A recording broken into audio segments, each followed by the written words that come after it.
All right. Looks like we are live. Welcome to Radio Oz with Metal Mike. Tonight we have 3 Days Under, a band from Western Kentucky, West Virginia, and David's from what, North Carolina? North Carolina. Yes, sir. See, I do remember some. Oh, well played, sir. Well played. Thanks for having us on, man. No problem. We've Thanks, done, you all were my guinea pigs when I first wanted to get this going. Now we're not going to be guinea pigs. Now we're going to be fresh meat. Right on. All right, guys. I'll let you introduce yourselves and tell brief who you are and what you do with the band, if you don't mind. Well, that's Jamie. So, Jamie, you can introduce me. Well, depends on how it's set up, but that's Patrick Rivers. Yeah, there we go. Under. And the guy that you see the big circle on, that's David. David's the drummer, Jamie's the bass player, and I'm the vocalist. That's literally what he looks like, too. Yeah, it's a spitting image, really. Well, welcome to the show, guys. Yeah, David had to step away for a work call real quick. He'll be back on. So. All right. Well, we'll get him back on here when time being. Give me 1 second here. Share this again on my page, personal page. It's going wonky here, so bear with me. All right, guys. So let's get started. First thing today, we'll discuss the news of the day. Brand new song called "Burn." Let's tell everybody a little bit about the story with the song and everything, and go from there. Actually, it's really crazy how that one came about. Because when we decided to fire things back up, back in what month was it? October last year, Jamie? I think so, yeah. Yeah, I think when we decided to fire things back up, Robin and I, we took a trip up to Jamie's house up in northern West Virginia there. And I had a few things in my head. Robin had a few things in his head. And then we walked in and Jamie's like, listen to this intro thing that I've been working on. And he played the intro thing. And I was like, well, I guess that's what we're working on. So and tell them how you came up with the intro to that thing, Jamie. What your mindset with that intro was, with the worship songs and the chords. Oh yeah, yeah. Sorry, the very beginning of the intro part. There was a certain Christian song, like a CCM song, that was stuck in my head, but the thing is I could not remember to save my life what that song was. I just heard the melody, and I was like, it would be kind of cool to take that melody and make it into a heavy song. And so it kind of came from, I guess, an interpretation of a popular CCM song. And it's the whole thought was, how in church, which, I know Patrick's been there, I've been there, and David Rourke's been there, and so is Robin, where we've all played in the worship team at church. And so we're going along and you start feeling the presence of God, and you end up in that breakdown, that bridge part, and you're just going at it. And we kind of pull that out and we keep it going because everyone starts feeling it and it just helps promote worship. And so we kind of extend that out. And that's what that part was from kind of that thought of, that is the part that tends to bring people to the front when we're in church and we're performing worship, and it was just something I kept singing in my head over and over again, and so we kind of worked on it a little bit and decided to throw it as an intro for the actual song. But now when you come to the front for this song, you're going to get hit in the face with a brick because it just drops freaking heavy. I mean, right after that intro part. So, yeah, super huge fans of this song. Oh, you seem to get heavier and heavier as the time goes, if you ask me. But well, the sound has definitely changed up here in the last. The longer we do it, the more we just add a little bit more or take away something. We're trying to be in the happy medium of good music, yet not super technical. Because I'm telling you now, Jamie and Robin and David as well, they're all super technical musicians. And me, I'm a basic, put me at a campfire with an acoustic, and I'll bust out some basic chords and some basic songs. But these guys, just their backgrounds and the things that they play, especially like Robin when he's just noodling around on a guitar at a practice or something like that. It is super technical, and so. But also, when you get super technical, it starts to alienate your audience too. Some people just like a good groove jam, and then there's other people out there that like that super technical. Well, what's the guitars going to do now? What are they going to be doing over here now? So we're trying to find that happy median, and then we wind up with songs like "Burn." Listen. Looking back at your single that you just released, "Breathe." It's 9-day difference. Oh, absolutely. Yes. Well, I did write that song like 10 years ago. But still, the difference, though, musically, put out at the same time frame within a few months of it. It's 9-day difference. Going back to what you were saying about the acoustic guitar sitting at the campfire. Oh, you know? Yeah, definitely. And I had a lot of help with that song as well in the studio because, I just took a basic idea and I had some genuine musicians jump on board with that and just kind of help polish it, really. And so, but just lyrically, that song "Breathe" was it's just so. It released at the proper time, given everything in my last season over the last year and some change, and my season here at home and my season with 3 Days Under and everything else prior to that. It couldn't have released it at a better time, as far as everything that I was dealing with and coming out of, and which honestly wound up leading to. I guess you could say the resurrection of 3 Days Under for us to continue. So, yeah, we've discussed that in private.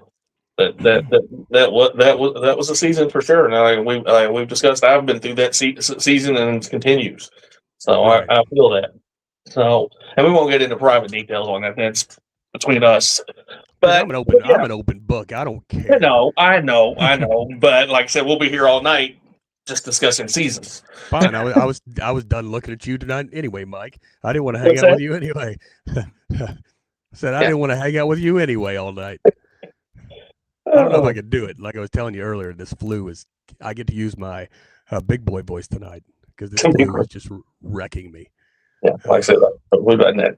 So going back to Burn and music recently, I've noticed, you guys have specifically, now that you're back, so to speak, have been doing, instead of doing an EP or anything like that, you're doing, singles. Like a lot of bands are doing singles, but you guys are specifically, that's what seems like you want to do because that helps you say what you need to say at the time. Is that correct? It does, but let's just be honest. We're procrastinators, and so. Like getting a whole album written and put together to be put out is like, we're going to do that. But by August, we plan on having a full album ready to release to everybody. Yeah, so, it's been since 2018. We put our first album out in 2018. We've released, I don't even know how many singles at this point since then. It's time for a full album. Yeah, absolutely. And so we'll probably take a bunch of the singles that we've released, throw them on a disc. Write some new ones, throw them on there. I know we got 2 in the can right now. They're just waiting for release, and they're bangers too.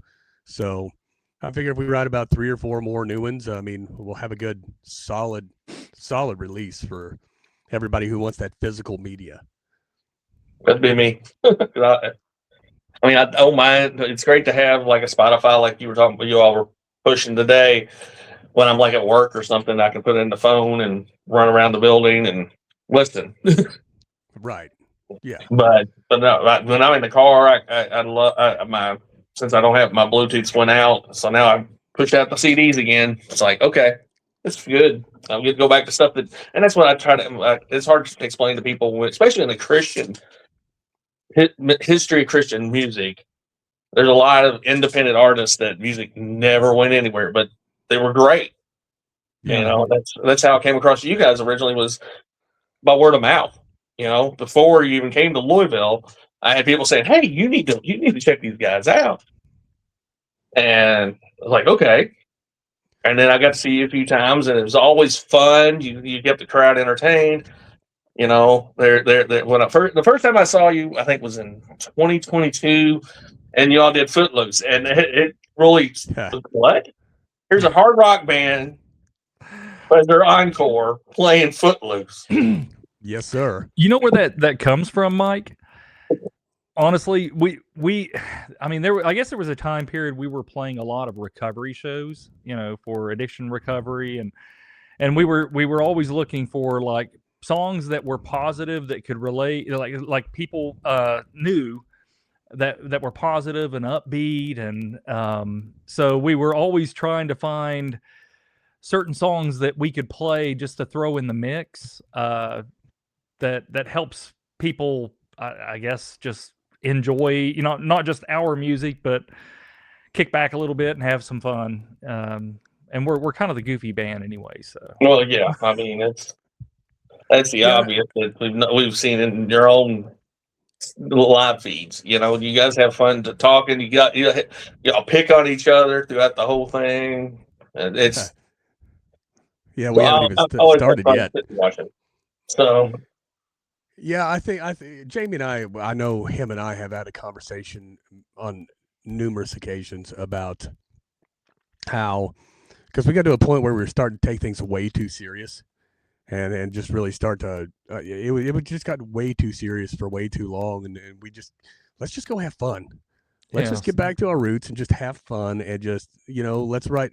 And I don't want to try to alienate any fans, but it's like, let's stop writing music for people and let's just write what's in us. If they like it, they like it. If they don't, okay, it's not their cup of tea, and that's fine.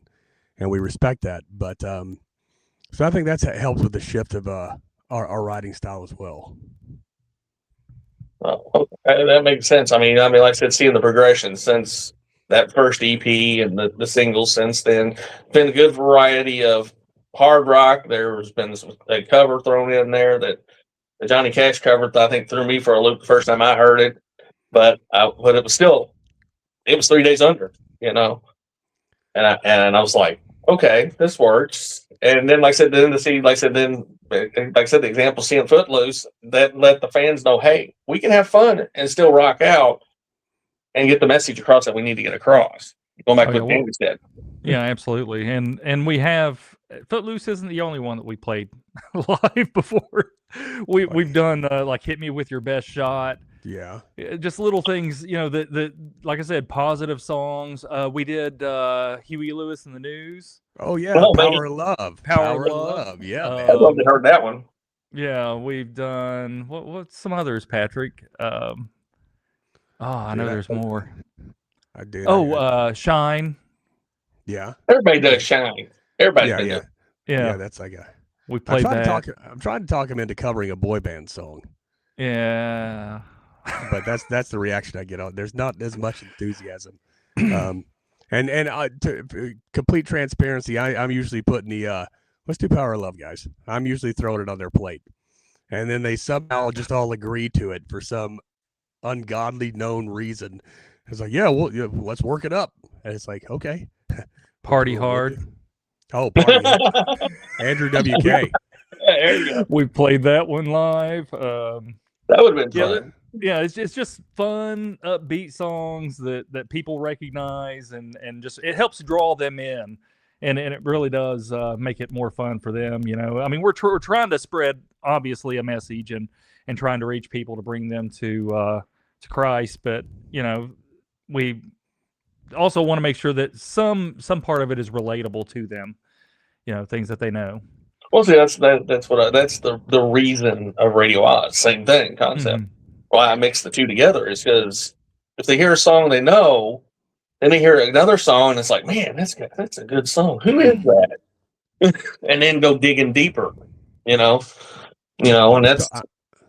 I'm starting to regret inviting David to this live stream because this guy won't shut up. We can't get a word in edgewise.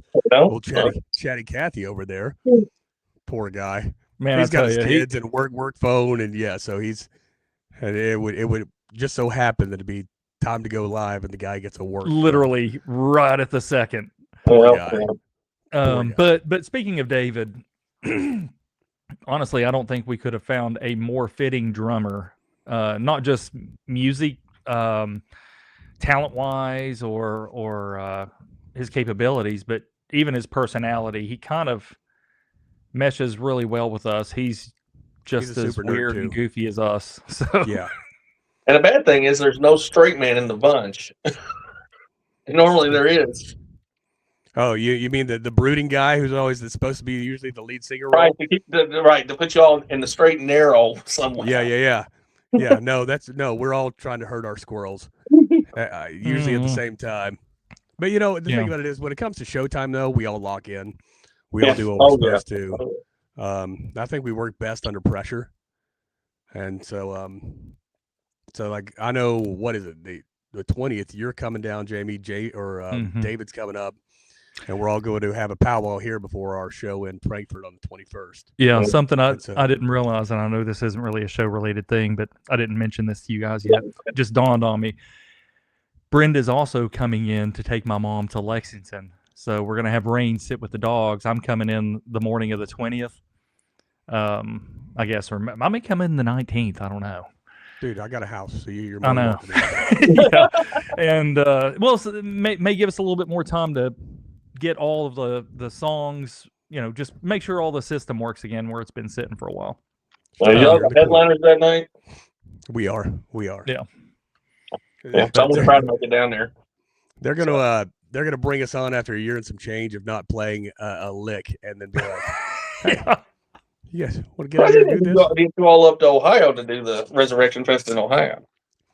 Well, they were just too close back to back, and so wrangling 4 people, trying to get travel worked out and lodging, and so it's just it's a non-paying event, so it's like, okay, so I don't want to sound this way, but and Rock House 39 is a great place, to be honest. That's what I hear. Absolutely great venue, but we're also at the point where we've dumped $40, $60, $80,000 into this over the last 12 years. Oh, guaranteed, at least. And so it's like we got to start being good stewards, which is another reason for the last season. I could have bought a house 10 years ago, but instead I was dumping everything that I had in the ministry. And so now we had to be to the point to where we need to be good stewards of our stuff and our family and ministers in our home first. And then if God opens doors, we just can't afford to keep shelling out money hand over fist. Right. He's returned. Sorry, I'm on call and I had a work call. We figured. No worries, David. I was just bragging on you a little earlier. So. Oh, thanks. Ladies and gentlemen, David Rourke, the new drummer for 3 Days Under. That's his first show on the 21st? What is it? Yes. So first show on the 21st. David's first show on the 21st with 3 Days Under. Yeah. Yeah, but David, first show ever. First show on stage ever. Do you play drums? What? What's a drum? Give him a little background on you, David. Give him a little Rourke history. Yes. Let's see. I fix things. And that's not history. That's a current thing, bro. right.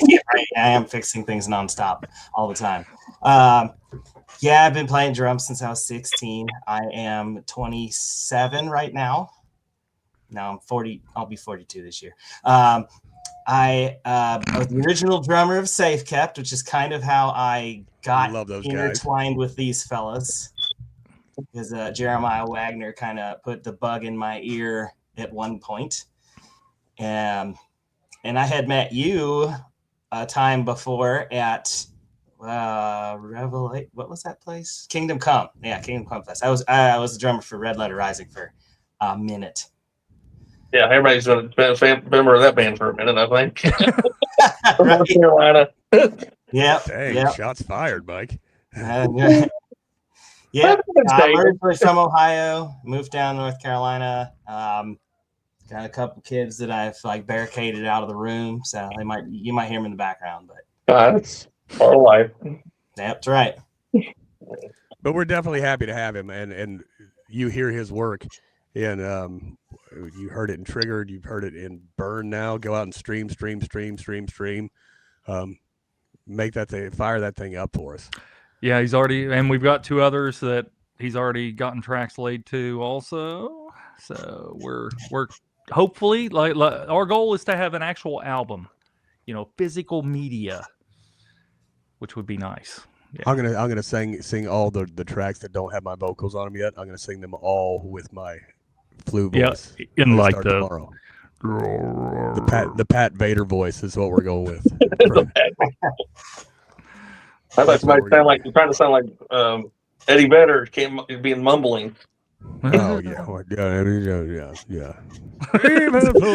doing the same. It's like you instantly go into Vedder mode. Oh. So going back to Trigger, that was a release. That wasn't even a full 6 months ago, was it? That was No. last quarter. October. Yeah. October. Last quarter. I think last quarter.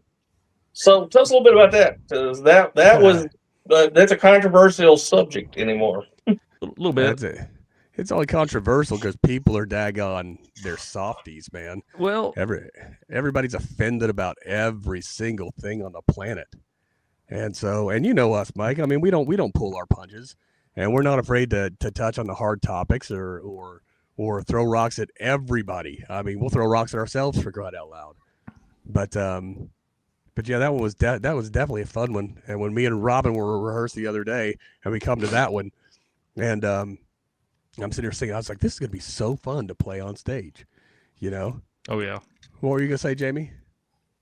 Oh, I was going to say we actually kind of dumbed down the lyrics a little bit to be. Oh, we less dumbed it down a lot to make it a lot Yeah. more palatable. I mean, there were lyrics in there. I mean, that were just they weren't grotesque or anything. But I mean, it's just like, yeah, you got to understand where the line is, and we would like to take a step over the line. Sometimes we'll just completely erase the line, but for something as sensitive as the nation is now, because as you've noticed, that song hasn't got a ton of airplay. That song hasn't done very well as far as there's the reason for it. But we didn't care who we offended, whether it be the church or some community out there that's trying to take things over and you know. So I mean, it's just we just don't care. Yeah, we've seen that, and I respect that. Everybody is treading over on glass without wanting to break it. Well, Mike, people are offended for us being Christian. Well, yeah, for sure. It's a sad world that we live in, and it shouldn't be that way, and we shouldn't be afraid to stand for what we believe in. 100%, and that's the problem with the world today is everybody's offended about something, and nobody will talk about the hard stuff. Nobody will point it out. They just want to bury their heads in the sand like it doesn't exist.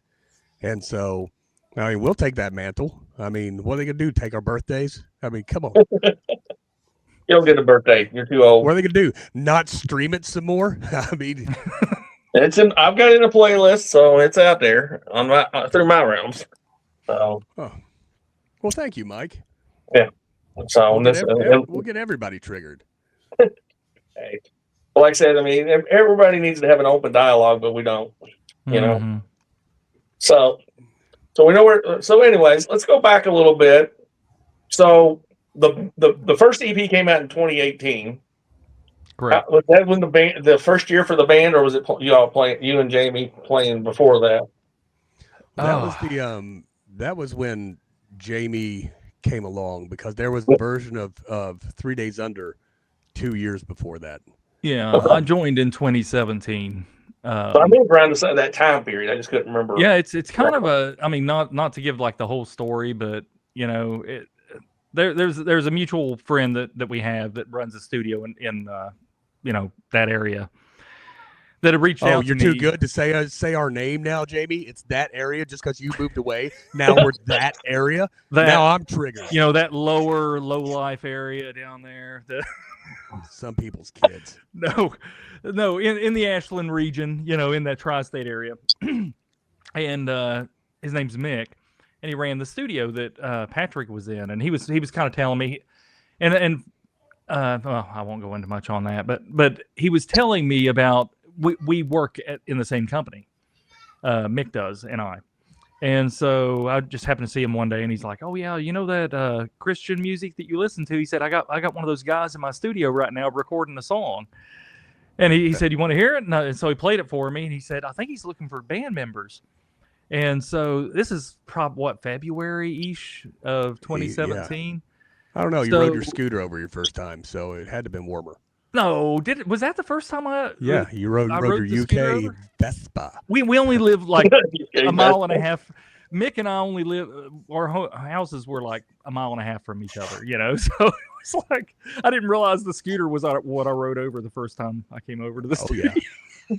Took off your leather jacket, said, "What's up, boys?" It's like, hey, I'm ready to play. And I didn't ride the scooter over because I brought a bass.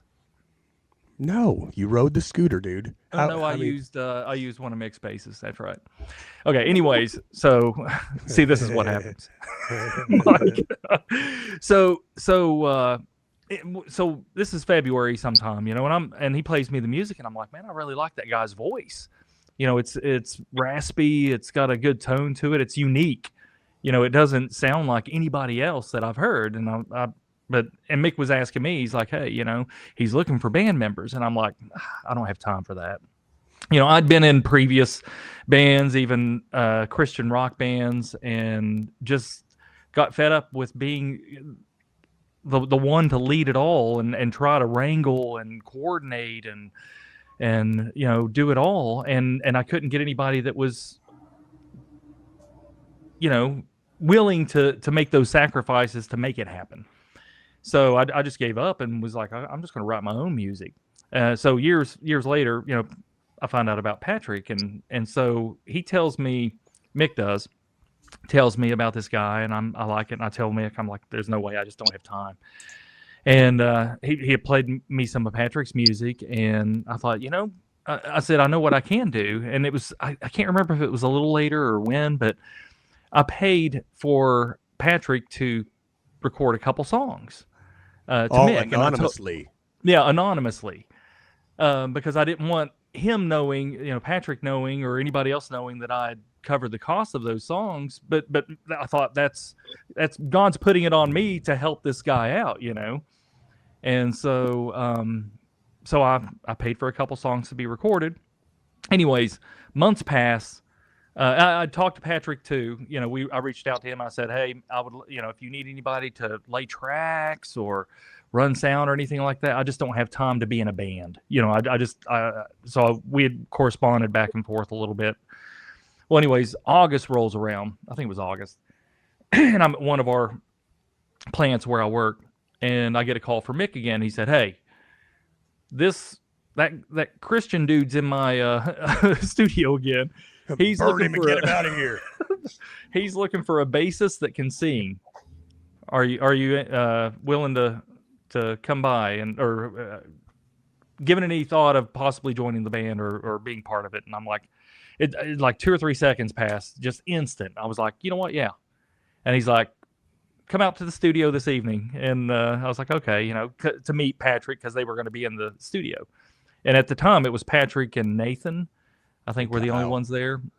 Or no, Kyle wasn't on board. Kyle wasn't on board yet, wasn't there yet. Yeah, it was me and Nathan. And so I go in the studio and meet Patrick and Nathan, and you know, Mick plays some of the songs that they're working on, and so I'm like, then he made you get in the vocal booth. Yeah, He said, "Go lay some backup vocals," yeah. and you're like, "Now?" Well, it wasn't just it was the bass part. Something happened. Yeah, it was the bass besties. part. So to lay it down, and so Mick's like, terrible song. I know, 3 notes. But Mick's like, hey, you know, why don't you try to come up with something? He said, we'll give you 10 minutes. So him and the guys walk out of the studio, leave me there to learn the song I'd never heard before, and come up with a complete bass part for that song, which I ended up recording, and that's the actual bass part that's on the album. So, For which song? Lay It Down.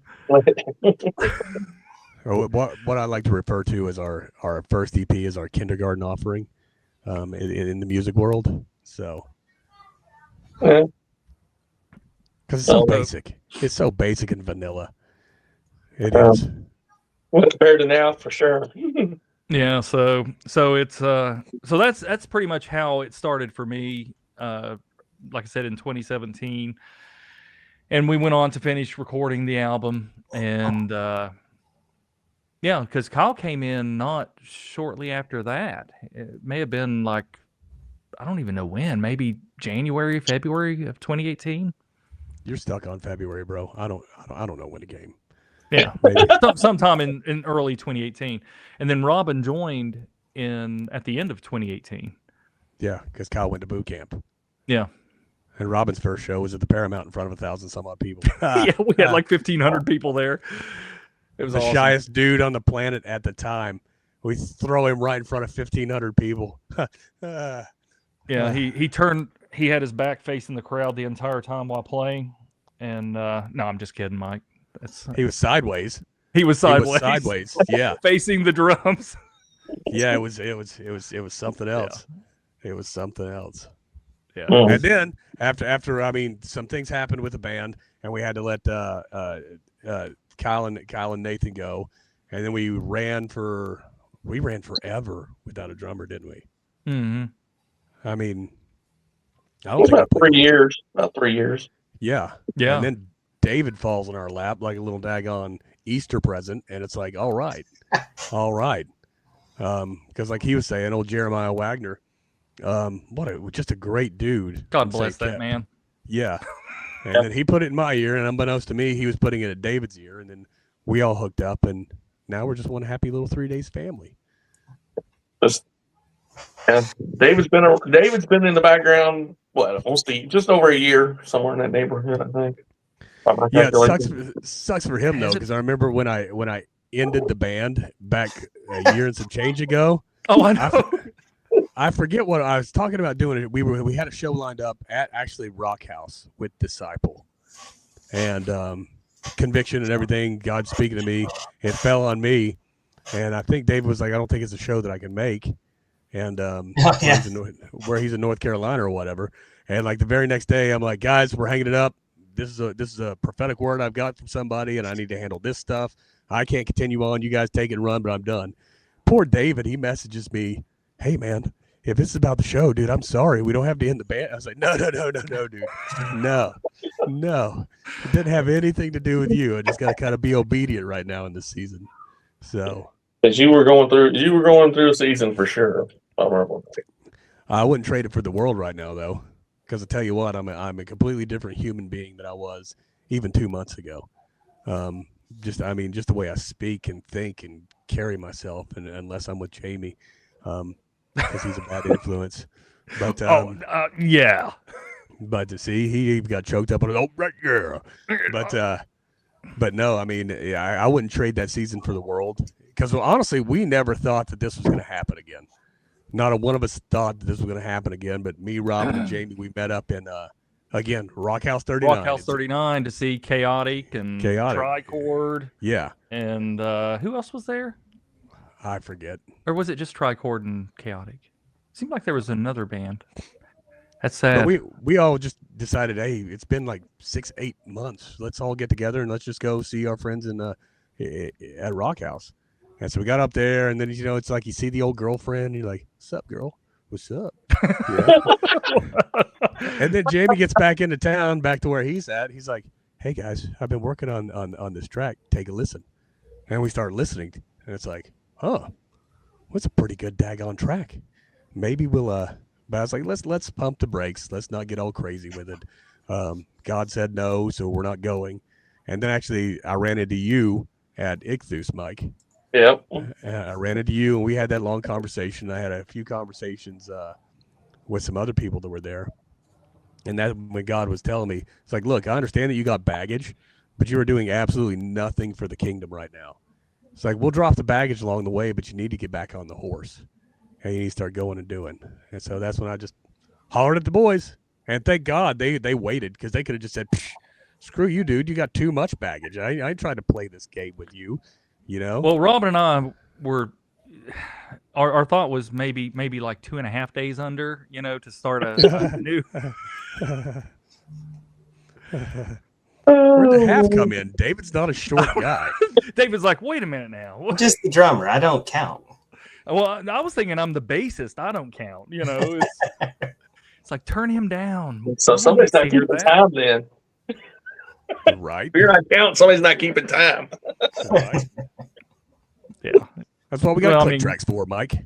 It is kind of ironic though. When we ran without a drummer for a while, 3 days under fit. You know, it's like Oh, okay, now we're absolutely just it did. 3. I don't know how that worked, but it did. You know.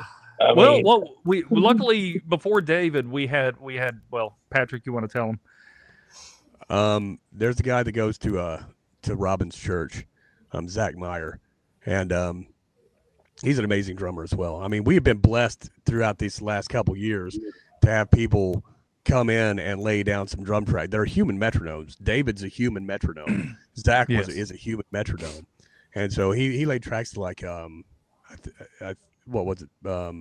Bring Out Your Dead. And I think a few others. I know he laid drums for He a did couple. Empires. yeah, I was gonna say Empires and back then the Bring Out Your Dead is what I can Bring Out remember. Your Dead. I think he did 3 or 4. That's sad. I can't remember which ones.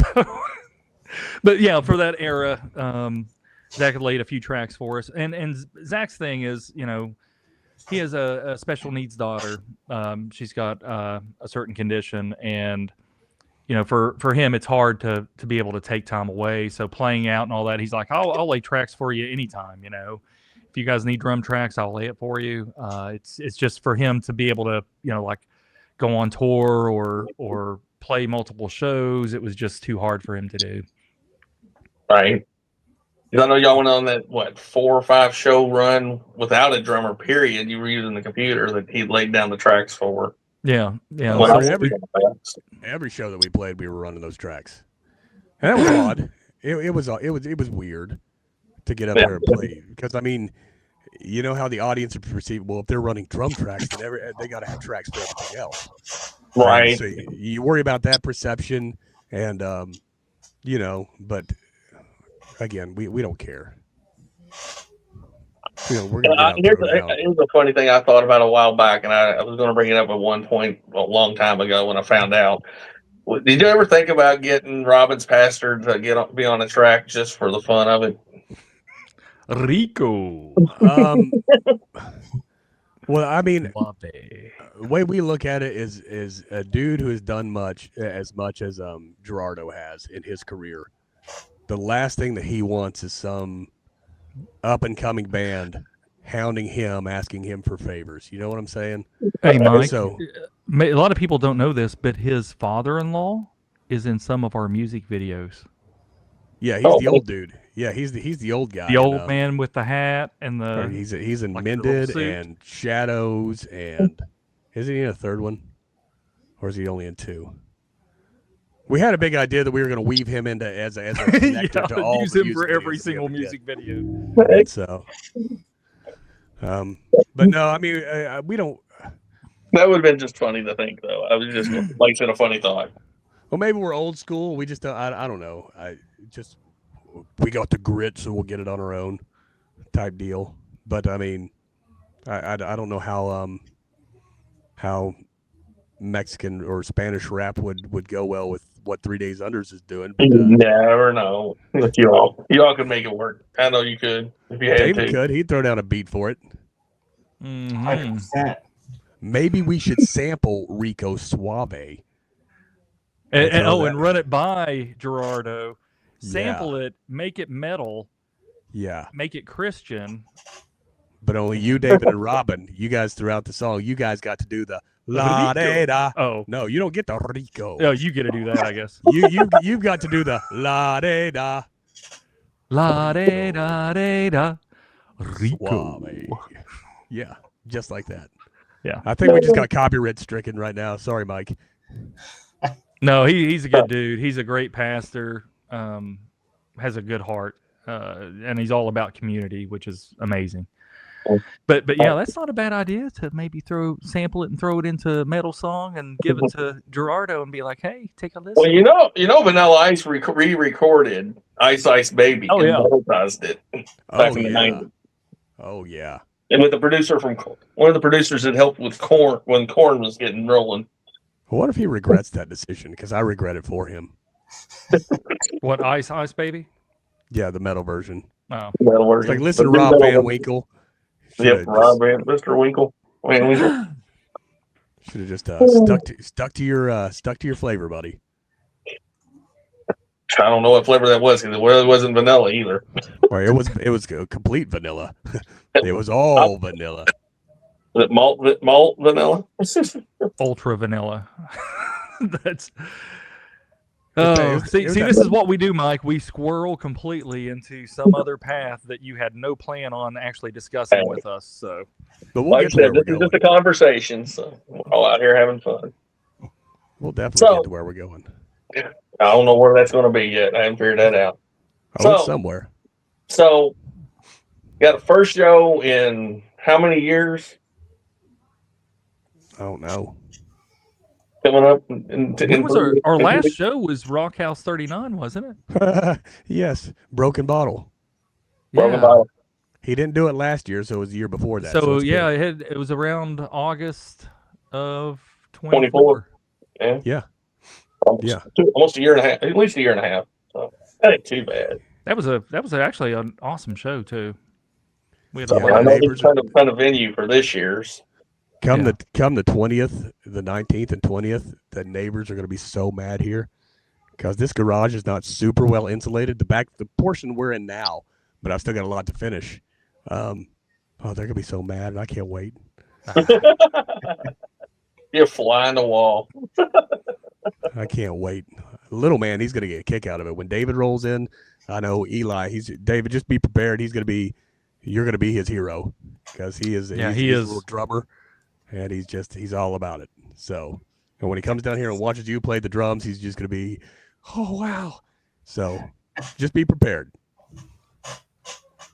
So when that show happens, are we looking for all recent music, or are we going to go back in the catalog? We're going to mix I it think up. we're doing all covers. Actually, we're going to play every band set before us. Okay. Like they're going to play all their music, and then we're just going to get up and rehash the ground that they just tilled. Yeah. Okay. So No, it's a mix. We've got some older material, but we've got some of the new stuff also. I swear I'm going to try to talk you guys into covering a boy band song. I know David's down. David's like, Down. sure. Let's go. I know David's down. Will you help sing it, David? Nope. That's true. Well, That you know, just hey, leaves me. Patrick, That's why I'm like, Hey, it would be me and Patrick pretty much singing the. I Okay. had a band back my first band. They bought me one of those little goofy headset mics, and they're like, "Hey, you can sing backing vocals." We actually were doing a 5 Iron Frenzy cover, and they wanted me to mouth the horn parts. Oh my lord! It's kind of goofy, but I'll do it. Whatever. So they gave me the microphone, and the next day they promptly returned it to Guitar Center. He's But going they to was sound like a Patrick. dying goose. Hey, you know what? Just like what is it? Def Leppard, the bassist has that microphone here. I've told Patrick this a million times over the years. I need one of those little headset mics so I could just jump around with the bass and sing. Not Jamie and- Brooks, bro. What were you going to ask, Mike? I said, Doug Brenneman from I Against Yeah. No One loves boy bands too. Oh, nice. Maybe it's a collab. There you go. That's what I'm saying. There you go. Talk to him when you see him one that night. Maybe it's a collab. Maybe if we get this thing worked up for the 21st, maybe be like, hey, Doug, why you come on up, give us a hand here. Yeah, but when I interviewed them, that was one of the things we brought up about influences. Oh, Well, so there you go. That gives And you a little insight. How is that I an get- influence? I against no one. Right. I've got to talk to Doug. I'm telling you, because I'm like, how does that influence you? Hey, I mean, it's like saying, oh man, Milli Vanilli was like a huge influence for me in music. it's for your dance moves. That's what it was. That's something we haven't done, Patrick, is like the belly thing on stage yet. Oh, Or the have jumping. we? We may have done that. Dude, we've done so much stupid things. We probably Yeah. have. I mean, there's a strong possibility, but we're old now, so we should probably not. Yeah. Maybe Because you jumped off a 3-foot stage over a daggone bass monitor was. Yeah, that was at Disciple shoulder- Factory. Your shoulder was down for like 3 weeks. No, You were trying to beat Kevin there, huh? you know that's the funny thing is that's the shoulder that I have issues with now, and I wonder if it's because of jumping off that drum riser. It was. Yeah. And so you got battle scars. Well, that's fantastic. I'm glad I could affect your life in more ways than one. Well, that the two things I remember the most, we actually played, what was it, all weekend? For the Disciple, because we also played worship in church Saturday Sunday night show, and then a Sunday morning show there. And but then on the drive back Sunday afternoon, I couldn't move my head. My neck was so stiff, and the issue because I couldn't turn, I couldn't do anything. So Patrick drove us back, and was that when Just Call Me Angel? Yes, it was. Angel. Yes. Somehow we turned on the radio and that song was on, and we instantly start singing it, and we live streamed it. But Yeah, I remember that. I remember that. It was a moment. It was good. That in that video, I don't know if you can tell, I'm like, Oh, Frank and Jamie. yes, I can't. Oh, it was bad. So bad. So who go back to each one of you. Let's get some talk about influences. Let's get some influences. Since David won't shut up, we'll let him go ahead and slam that door. So like musical influences, I would assume. Yes. Yeah. All right, I'm the odd one of the group. I'm into like a lot of the reggae rock, rap rock stuff. Like some new metal. My biggest influence is 311. A little bit of Foo Fighters. I mean, I old Foo Fighters. I don't know much of the new stuff. Yeah, I listen to a lot of ska. What are you talking about, Monkey Wrench? Monkey, yeah. I mean, the old Foo Fighters that was my jam. I don't know. What was? Foo Fighters, like the old stuff back in like the 90s. Back when Dave was doing the whole thing? Back when I was in kindergarten. Yeah, Foo Fighters are a good band. Guess it would have been sixth grade, I guess, for me. Yeah.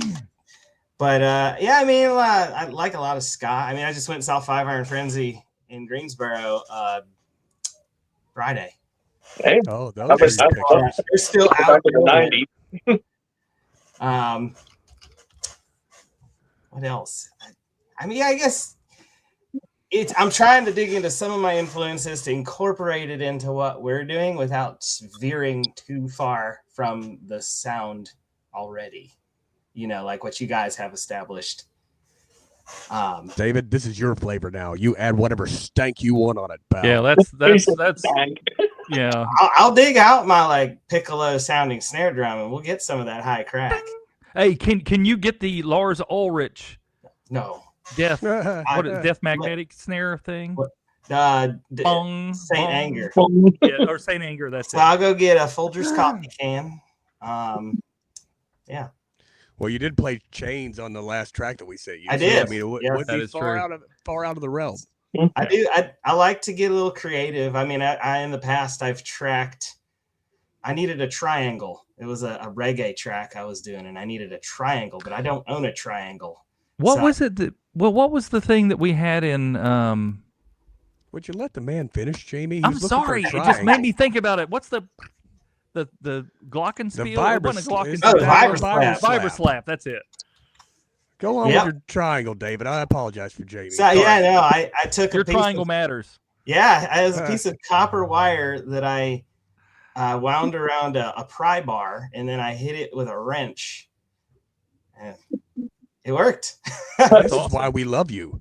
I try to push the boundaries and get a little creative. So absolutely. Yeah, I mean, I tracked the chain for that last song. Yeah. Just wait. Yeah. Oh yeah.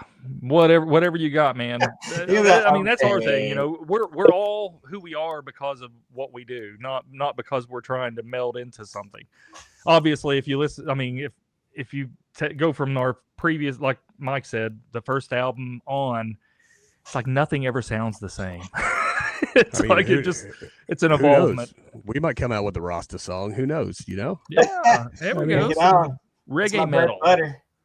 Hey, POD put it on some albums, and then Sonny just released an album. Just for the record, we're never going to put out a Rasta song. Just so you know. Sorry, David.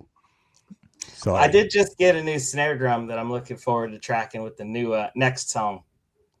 I got a few ideas kicking in around the head for the next song too. So it's a snare drum made out of concrete. What? Does it sound dead? No, it sounds awesome. Does it really? How heavy is it? It's not light. Is it a ceramic bowl like the toilet? Don't give me any ideas. Hey, drum head on a toilet bowl. I'm going to go ahead and say it now. I'm not packing David's drum kit into the venue. Just not happening. That would be. I mean, you could literally make an entire drum kit out of toilets, and even have the throne be a toilet. The throne. That's right. Literally, yeah. And this is what we have devolved to. Well, it's in the bathroom's got some of the best acoustics in most. True. Literal potty humor. Someone walks into David's bathroom. They're like, "Why do you have so many toilets?" I'm a fan. Let me show you. Okay,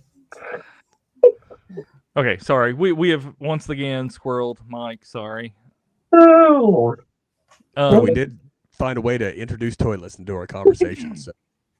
hey, Wouldn't be a proper interview without them. Exactly. Right. Yes, sir. all right, Jamie, it's your turn. For me, it's I was a big, growing up as a kid. It's weird because I listened to a lot of Motown, like as a young kid. So I used to love Motown and all that stuff. But really, what got me into music was, and it's going to be such a weird thing, but I guess not weird, but I was a huge, monstrous Queensryche fan. Hey, nothing wrong with that. And Dream Theater, and I was more into progressive style bands, just because of the technical expertise of the musicians, and I'm a nerd, so I love, to me that's like one of the reasons why I'm not a big I don't like country at all, but I actually do like some bluegrass, because bluegrass is extremely fast and technical, and but definitely more on the lines of I guess my initial influences were Queensryche, Fates Warning, some of those older like 80s progressive bands, and as time went on, of course the grunge era hit, and I was a huge Alice in Chains fan. I love to sing. I've pretty much sang since I was in 8th grade in bands, and so for me it's I was always looking for bands that had really amazing vocals. So even like Iron Maiden. Then you wound up in this trash heap. What's that? What? Said then you wound up in this trash heap. No, it's easy. No. I mean, we play 2 notes every song. I mean, it's Nailed it. But no, it's that's bar. pretty much where I come from. I'm more of the progressive metal, and honestly, Robin is too. He's a big Dream Theater fan. He's kind of comes down that same path of progressive, and that's what Patrick was mentioning earlier. Is Robin and I are probably a lot more progressive and wanting to do more technical stuff. And yeah, and we've thrown things out there that it's like, doesn't really fit us. but yeah, it's like the OJ gloves. If it don't fit, you must have quit. But yeah, that's me. Yeah. But honestly, Mike, I like I even like some rap rock. I've got a very diverse. I brought that up a little bit ago. Yeah. So we got 2 on board there. I mean, absolutely. David said he did too. So let's go. You're not going to sway me, Michael. All right, you're not my mother, Patrick. Well, honestly, we had wanted to do that for a couple years at least, I think, Patrick, and that's one of the reasons. Huh? Kind of like this last song that David recorded the chains on it. It's got a little feel to that rap rock to it. Yeah, but that's one of the reasons why we had Big Rev lay that track for Fruit of the Flesh. For the Flesh, yeah. Yeah. was to get that whole rap rock thing, because we had talked about it for years, just getting some sort of a rap rock thing going with somebody, and we just had the perfect spot in that song, and it's like Big Rev. Call it the Reverend. All right, Patrick. Dude, I'm all over the board. My first radio cassette tape was a Randy Travis cassette tape, because there was no rock and roll in my parents' house. And so you grew up on country, and then you hit 16 and you fall into I fell into the Green Day thing for a while. I think my first band was a punk rock band called Confusion, and we were awful. I'm sure people were just confused why we were calling ourselves a band. But then, of course, you landed right smack dab in the 90s. I'm a 90s guy, dude. I'm an Alice in Chains guy. I'm a Stone Temple Pilots guy. I'm a Pearl Jam guy. Soundgarden. I'm definitely a Soundgarden guy. Just anything. Just so many. Anything from the 90s is so good. You can even throw on, you find the 90s or alternative rock station on Sirius XM. You could just listen to that, and there's songs that they play that you forget about. And it's just like, oh, wow. That's the sound. And so I was really shaped in my latter years by the definitely the 90s sound. And then it got in like the 2000s and mid 2000s, where it was the new metal. Who is that band? Which I appreciate them now, but when they first came out, because they showed up, and it wasn't Slipknot. It was they showed up all in body paint. Insane Clown Posse. No, it was not ICP. Mudvayne.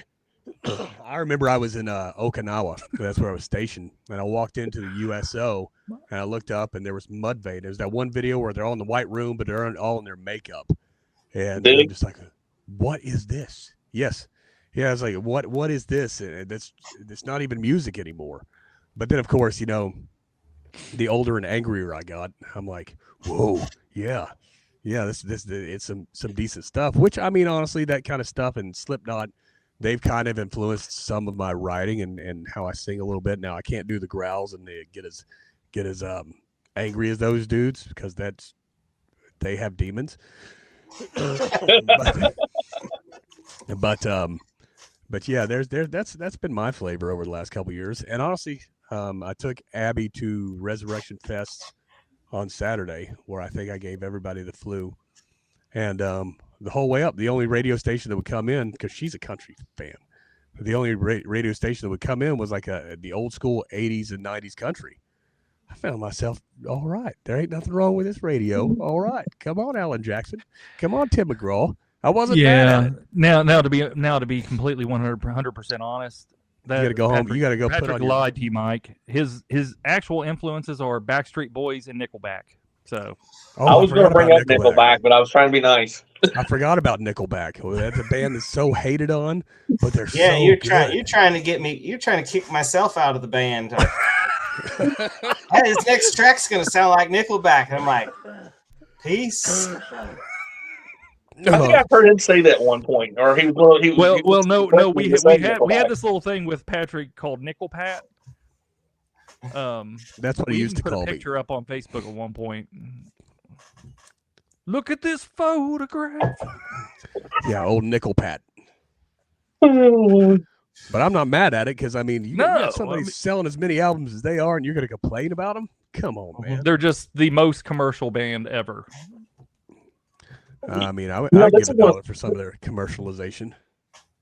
And this is going to sound horrible, okay? But bear with me a minute. Take ZZ Top from the 80s era, early 80s era through the mid 80s, okay? Mm-hmm. And then look at Nickelback, okay? See what you did there, Mike. Lyrically, where they got away with so much entendres on the radio. Yeah. I mean, she wore a pearl necklace, for crying out loud. Come on. Exactly.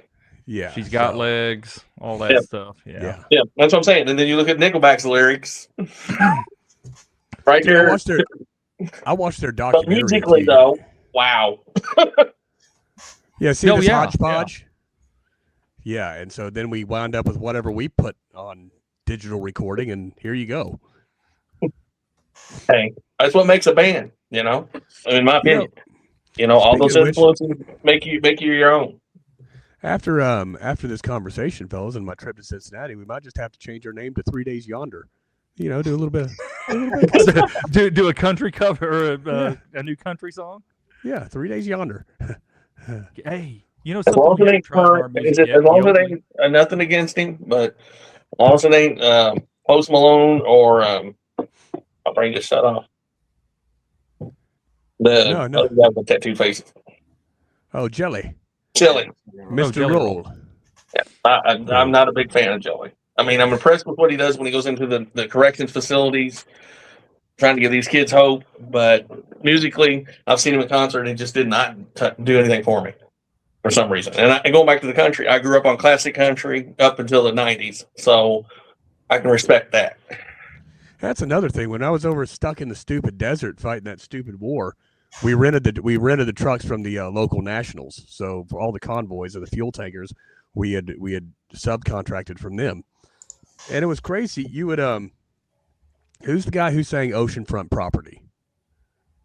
I got ocean from property in California. Well, Arizona, but Arizona. See, I just, yeah. But anyways, it's that Yeah. guy, and they had a cassette tape of him, and him and who was the guy that was the George Jones? They had him and George Jones, and those were the cassette tapes that you would have to listen to for hours on end. Oh So I'm my! like, oh yeah, it was horrible until you're like week 3 into it. Oceanfront And you're singing their songs. Property in Arizona. Yeah, from my front porch you can see the sea. All right. I like what you're doing there, George. So, yeah, funny how when you're stuck away from home for so long and that's all you got, you find a little spot in your heart for it, you know. Yeah. Or it'll take you right back to if you hear it just in passing, it'll take you right back to that moment. Hey, Yeah, if hit me with some PTSD and I start throwing rocks at people. If we ever write a country song, we need yodeling in the country song. David's a yodeler. Yodeling. Told you. And Robin's a clogger, so we got a dancer Yes. and a yodeler. Oh, no. Yes. And you were talking about the banjo. If you got a banjo, You think we're kidding about Robin being a clogger, Mike? He really is a clogger. Or was, I should say. Yeah. I bet he's still got a little clogging skill in there. I bet he has a pair of shoes tucked away in the closet. I bet he does too. He breaks them out every like special day of the year, dusts them off, reminisces. Yeah. Hey, I do want to give it's not really us, and I know this is about an interview with us, but I do want to give a shout out to the protest. Congratulations! Oh, absolutely, yeah. Those dudes nailing it. Yeah. Killer. They've been our friends for quite a few years now, and for me, it's like that's awesome. It's always nice to see somebody who's put in the work really get the shot. You know what I'm saying? Yeah, it really is. But since we're doing shout outs, David Patachoni, prayers for that dude. Scott Shireman, prayers for that dude. Yes. I mean, prayers up for those guys because they're battling some really wicked stuff right now. Yeah, David Patachoni, he's I guess he's in hospice now. Yeah, that's what I read. Yes. Yeah. And I had him on. He was the first one, my first interview of the year, because I wanted him on to give his testimony and how he's faced it head on. And I was, because his posts always moved me, and I just had to have him on just because people needed to hear that. Is when you're in a situation like that there's still hope. Absolutely. And he has walked this path, this dark, hard path, very, very well. Yeah. So prayers up for him. Prayers up for Scott. Yeah. Oh, and prayers for our boys over in Germany right now with Chaotic. Yes. Yeah. With everything going on in the world today, I mean, so yeah, prayers up for those guys. They're safe travel. Mm-hmm. Yeah, my daughter's boyfriend is training for a job in China right now, and it's not supposed to be home till the end of this month. And I'm like, I even warned him before he went. I said, this is not the climate I'd want to travel the world in. Yeah. May not be able to leave. Yeah. Xing P might just be like, no, bro. You train for our job here now. Okay. Who's mad? I mean, I'm one of the viewers waiting for comments, so there's another viewer out there. So It's probably me because I got it up on my laptop too for comments. Oh, So- so well, do you want to start But I'll making? share it and it'll be uploaded to my YouTube channel as well. So Well, maybe we should just start asking comments to each other, Mike. Like literally, that way we just bump that algorithm. if I could understand the algorithms, I'd be a happy man. Yes, sir. Because since they took away @followers, some of my numbers have dropped, and I'm like, what? Jamie, you just dropped the comment into the studio chat, not on the daggone Facebook. Daggone it. I just saw a chat, so I just hurry it. I just put it in there. Sorry. Yeah, I mean, great attempt at all, but swing and a miss. I was trying to play funny. I don't actually. It doesn't let me. You got to pull it up on a different device or open a new window. Yeah, I guess so.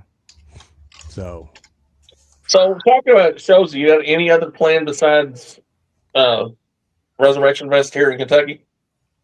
in Kentucky, I don't believe so. No, I said besides that one. Oh, we've got some things lined up this year, but we're not chasing festivals and we're not chasing shows like we used to. We're saying if people want us to come play, they'll invite us to come play. I mean, enough of the playing for exposures and a hot dog. Again, it's being good stewards of what God has given us here for our families. Good hot dog. Well, I mean, all beef franks, bro. Kosher, Right. son. Hebrew But now- national. now- or I gotta- Hebrew I gotta- National, yes. I got to try to coordinate getting Jamie from West Virginia, David from North Carolina, and me and Robin to all mesh well for a show. But I mean, I think there's 4 or 5. I would have to look. I know these dates are going to pop up and be like, "Oh, we're supposed to be playing a show today," and I'll forget. But I'm a little foggy right now. But I mean, yeah, we just got word about another one. Right before we went live, Robin texted us about another one that Yeah. they want us to come play, and it's up in somewhere in West Virginia, and it's Fayetteville.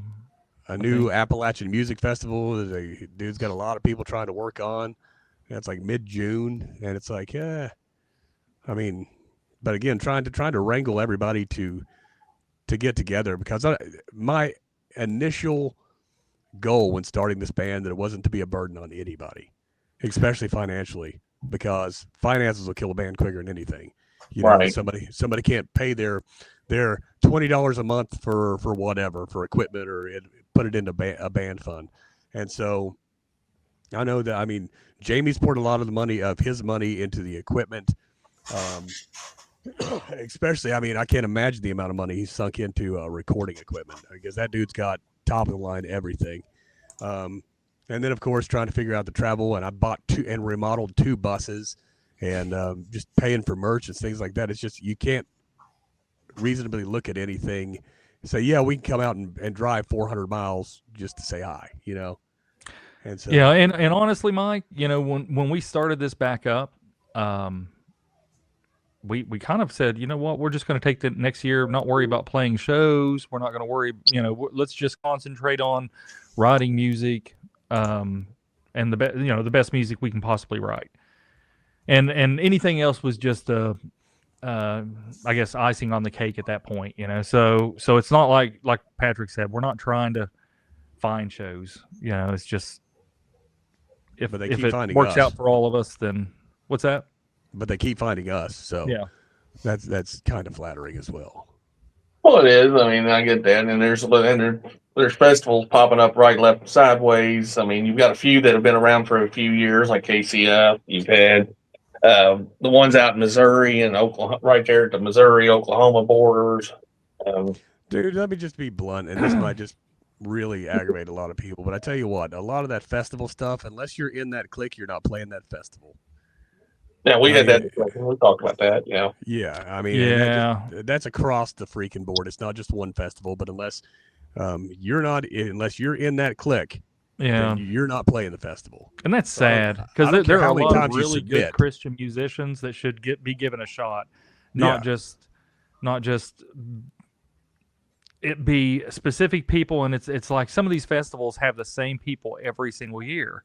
It's like, give other people a shot, you know. Let them try out. Let them become exposed, you know, Right. so people can experience more. Well, now, two prime examples, and then one of them I don't even mention by name. I just call them the band that starts with S and ends with a T. And then there's the band, there's Disciple that's been around just as long.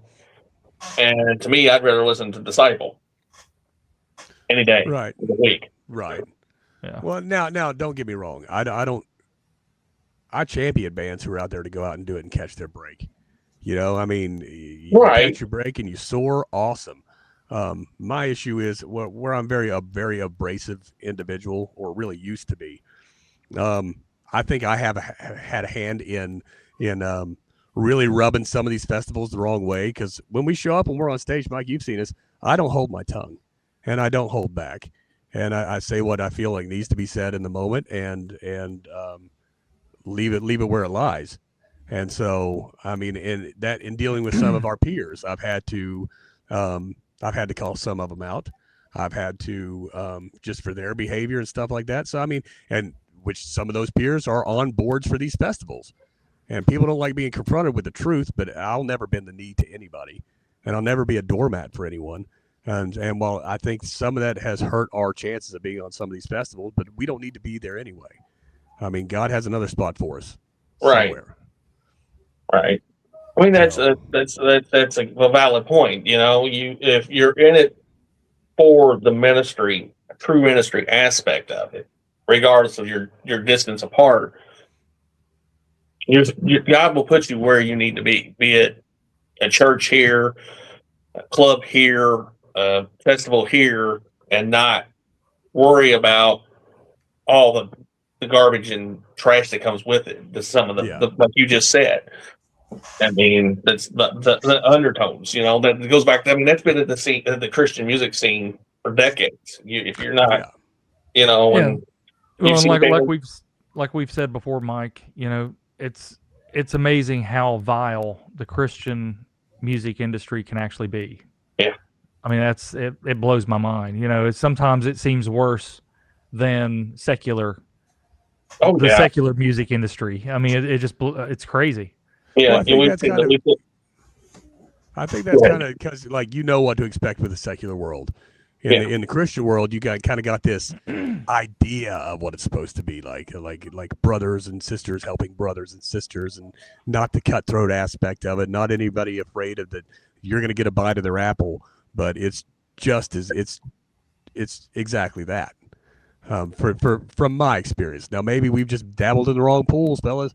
Maybe we jumped in the pee pool and we didn't get the full blown chlorine pool, you know, to experience the really good stuff. And I don't want to broad brush every artist or festival that's out there, but in our experience, that's what we've run into. Yeah. Or maybe we're just a terrible band and people don't want us at their festivals. That could be a possibility as well. Right. Well, and like I said, I get that. I mean, I've been in the scene off and on for the last 30 years, almost 40 years.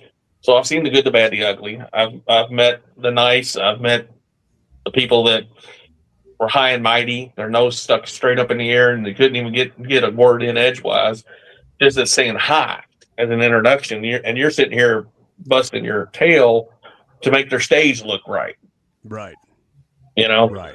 And I'm like, I mean, that's one of the things I've always had a hard time to deal with, because I mean, like I said, in the '90s, I was working CCM shows that came to Louisville, doing stage, doing security, doing merch, whatever the volunteers needed to do that day. And like I said, there were artists that were just cruel, and I'm like, it taught me a lot at that point, you know, about the scene. So, and then, like I said, but I've also seen the more independent a band is, the more real they are sometimes. Right. If that makes any sense. Oh yeah, absolutely. You know, you got bands like Chaotic that's adored, but they're not looking for that adornment. They're looking or pointing you in a direction. You know, it's like I told the guys a couple of months, the last time I saw them, and I was talking to them, and I was like, they might make a set list of 10 songs. They'd be lucky if they get through 4. because they're led in such a way. I mean, I've seen that with you too. You guys too. You make a set list of 8, 9 songs. You're lucky if you get past 5 because something you're being told to say something. And hey, when it's time to talk, it's time to talk, man. Well, not just that, but I mean, we've had just about in some places downright revival. It blows my mind. It's and that's some of the things, you know, I'm grateful to have experienced over the years. You know, to me, that's such a great thing to be part of, seeing people's lives changed. You know, and just in fairness, I mean, let me go back to the statement about the darker side of the Christian music industry. I'd say there's probably like 1 to 2% of the festivals and some of the other peers that we've had the bad encounters with. It hasn't been an overwhelming, well, 60% of it. No, it's 1 to 2%, but there's always that where whatever you're involved in, whether it be your job or you know, whatever. So it's going to be found. Right. And I didn't mean just venues. I'm saying like even with artists, just the industry in general. You know, just that whole, you know, it leaves a bad taste in your mouth sometimes, you know. Well, that's what I was saying earlier. I mean, that's what happened to me. You know, I mean, I had a few artists that they take us to meet them after the show or before a show, and it's like, that doesn't seem very Christ-like. You know, yeah, right? Or they get up there and what annoys me, and I don't know why. I mean, it always has. Going back to you all playing earlier with drum tracks, I want a looseness. You know, I want something where it doesn't feel as forced. I mean, it might be because you've played them songs so much, but at the same time, if you like I said, if something needs to be said, you stop what you're doing and say it. But you get on these tunnel visioned artists where every show is down to the wire, cookie cutter. Cookie cutters, not, and that's been one of the biggest things I've seen is just so much cookie cutter through the years. You know, you see bands, that sounds like so and so in the secular market. Well, that's and I've seen bands put together by record labels to fit that niche, and it was like, this is not real. This is not legit. This is forced. Yeah. Right. So, and then, like I said, I've seen artists, like I said, stick up their noses in the air to you when you just try to have a conversation. And like I said, that's one reason I've always, like I said, felt more relaxed talking with artists like yourselves or like bands that are not million sellers, so to speak. You know, once they get to that million seller, their whole lives change. But their mentality shouldn't, and it does. Right. I think we're very good about being very transparent. I mean, I'd rather be broken in front of everybody than fake in front of everybody, and that's why you've seen so much on our Facebook page. It's full transparency here. We have nothing to hide. There's never going to be any opportunity for anybody to come behind us and say, well, such and such in the band said this or did this, or they had this issue going on and this is how their home life was. No, it's all on the table. It's full transparency that way. I mean, if you cut the head off the steak before it crawls out of the hole, then you're good to go. So. Right. And that's one thing I was going to say about yourself. That's what we were talking about before we went on the air. You guys have always, even when you were going through your season, Patrick, not because I don't know all of Jamie's, but yours was out there. You were trying to share as you went through it, as hard as it probably was for you. But you wanted, like you said, be transparent, be honest with your fans. Yeah. Yeah. Even when you said, hey, the band's done, you were transparent saying, hey, I've got to step away. You know, you didn't tell the whole story, but you told a lot of it, and you shared your heart, your soul, your blood, sweat, and tears through a good portion of, for 6 months there, you went through, not to use this might sound wrong wording, but you went through hell. Yeah. And you didn't know where you were going to turn up the next day. Yeah. I remember that vividly. But you were honest with everybody saying, hey, I'm in a dark place. Help, pray for me. That's all you asked for was pray for me. and my family. Pray for me. Yada, yada, yada. I need you all to understand this is where I'm at, and I'm here, and I need you here for me. You know, Well, like I said, the people that listen to our music and that are really, and I've seen an amazing outpouring for the release today on the socials. If they're going to give us that kind of energy and that much of their time to listen to the music that we put out and really, really enjoy it, the least we can do is be transparent in the good and bad. You know, Right. I mean, at the end of the day, we're just four nerds that got together and made some music, and we just enjoyed our nerd stuff, and we have issues, but it seems like we live in a society now where you look at people with a platform and you think that their Christian walk is perfect, everything in their life is perfect, and then that's when you hear the big blow-ups on the news because a seditious story came out about them. You know, we don't want to be fake. You know, if that makes sense. Yeah. I mean, that's a perfect word. You don't want to be fake. You want to be real, and that's. Mm-hmm. I've always told people the best pastor, in my opinion, is one that's stepping on my toes when they're speaking. Oh, you Absolutely. love me. You know, and that's if they're not stepping on my toes, I don't feel that they're. I mean, yeah, there's 50 other people, 100 other people, or whatever the size of the service you're in. But there is a way to speak to everybody where they understand it at their level. Yep. And it doesn't have to be. We're studying the book of John this week. You know, this is what he said. This is where you need to be. If you're not here, how do I get you there? You know, and that's always been my outlook on things. And it's hard to find those pastors because everybody's going back to the cookie cutter. They're cookie cutter in their sermons. Or they're afraid to offend someone, or right. You know. Yeah. And then everybody's triggered. See how we got back there? Yeah, that's what I'm saying. Exactly. So, all right, guys. Well, we've been on here just shy of an hour and a half, surprisingly. Hey, I wouldn't have it any other way, Mike. I'm sure these guys wouldn't either. So. Well, David's had so much fun over there.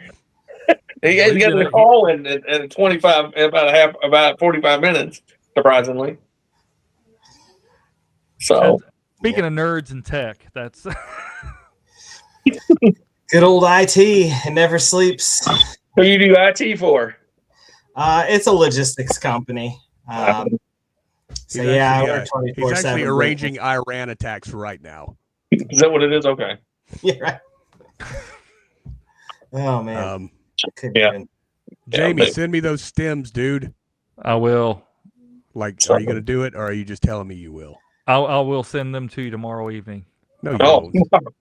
We'll keep them on there. No, I'm already because I don't know. This sounds so bad, but at 8:00 I'm usually laying down at that point.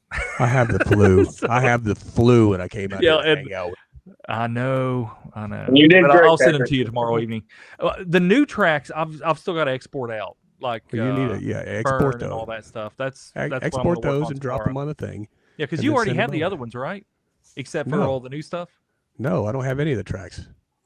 Anyway, this is an off-the-air conversation. Yeah, ignore us, Mike. I'm going to take some medicine, and I'm going to go to sleep. All right, guys. Well, it's been a pleasure. Thanks for having us, Mike. No problem. I had fun. Yes, sir. All right. Well, keep in touch. Love you guys. Hopefully, everybody go play Burn, stream Burn until it burns. Play Burn. Yep. By 3 days. And everybody, March 21st, Frankfort, Kentucky. Yes, sir. Resurrection Fest. Yes. 3 days under. I Against No One. There's like 8 bands, I think, wasn't it? Something like that. Yeah, there's a lot. I had it right in front of me earlier, and I can't remember right off the top of my head. So, like I said, I'm going to try to drive down there. I don't normally leave the Louisville Metro, but get to see you guys and hopefully meet some of the other Resurrection bands and hook up later this summer with some of those interviews. So, we'd love to see you, Mike. Yeah, David, it's a pleasure having you here, even though you didn't get to talk much. These two won't shut up. I've seen them do it. All right, guys. I'm the drummer. I don't need to say much. I just need to make noise and keep my mouth shut. And sit Well, there punch and in the look pretty, nicotine buddy. And sit there and look pretty. All right. Well, I'm going to go take medicine. I love you stuff. guys. Get feeling better, Patrick. We'll talk soon, Thanks. guys. Hey, love you, Take care. Mike. Love you too, Bye. man. Bye. Bye. Bye. How do I?